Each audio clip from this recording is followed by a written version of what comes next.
Bonjour, mon nom est Jason Simard. Mon nom de moine est Tenzin Gawa. J'ai été ordonné moine bouddhiste par Sa Sainteté le Dalai Lama et je suis un étudiant d'un maître tibétain qui s'appelle Lama Samten, qui vit au Québec depuis une vingtaine d'années.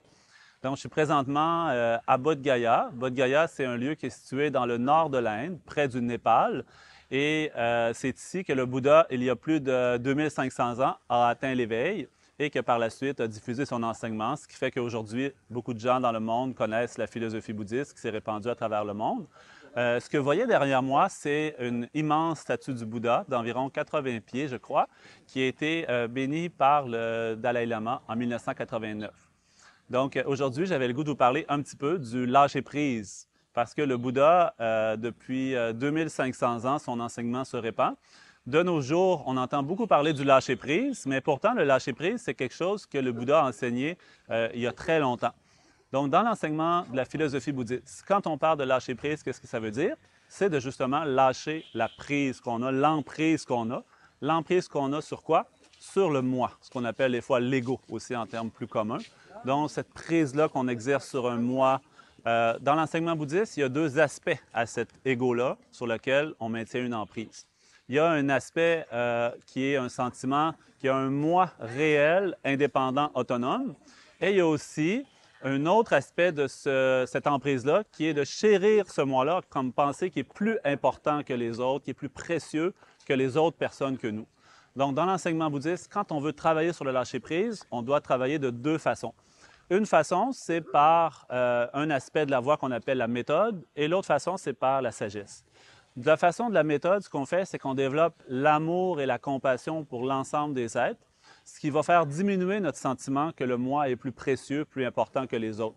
Donc, ce qui crée beaucoup nos problèmes, comme un grand maître indien, Shantideva, dit, toutes les souffrances du monde proviennent de l'attitude égocentrique, le fait de trop penser à moi, moi, moi.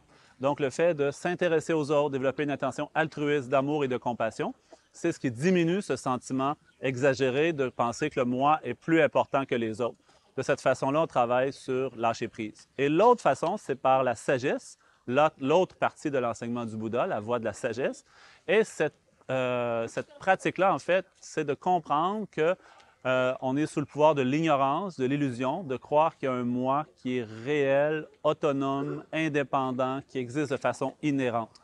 Et donc, ce qu'on doit pour nous libérer de ça, de cette emprise-là qu'on a sur un moi indépendant, c'est de comprendre qu'il n'y a pas de moi indépendant, que le moi existe en interdépendance, que tout ce qui existe est en interdépendance. Et donc, c'est de cette façon-là qu'on peut vraiment arriver à lâcher prise. Donc, si vous voulez plus en savoir sur l'enseignement du Bouddha, sur le lâcher-prise, vous avez accès de nos jours à beaucoup de choses sur Internet, dans des livres, par exemple, des grands maîtres comme Sa Sainteté le Dalai Lama. Aussi, dans ce même cadre-là, il y a notre maître avec qui on étudie, Lama Samten, qui va souvent en France, qui donne beaucoup de conférences. Et donc, moi aussi, je vais y aller au mois d'avril et mai et au mois de juillet pour donner des conférences, des formations sur la méditation, sur comment gérer nos émotions et, entre autres, aussi comment lâcher prise. Donc, ça me fait très plaisir. Je vous souhaite vraiment une belle vie. Je vous souhaite surtout la santé parce que c'est la base de notre vie pour être heureux. Belle santé et aussi vraiment une vie en harmonie avec vos proches, avec beaucoup de bonheur. Donc, je vous souhaite vraiment tout ce que vous voulez. Si vous voulez plus d'informations pour nos activités, pour les conférences, allez voir sur le site du Centre Paramita ou sur la page Facebook aussi de Centre Paramita. Merci. Janchu semcho rinpo che ma ke pa nam ke gyo che ke pa nyam pa me pa yang ko ne kon tu pe wa sho.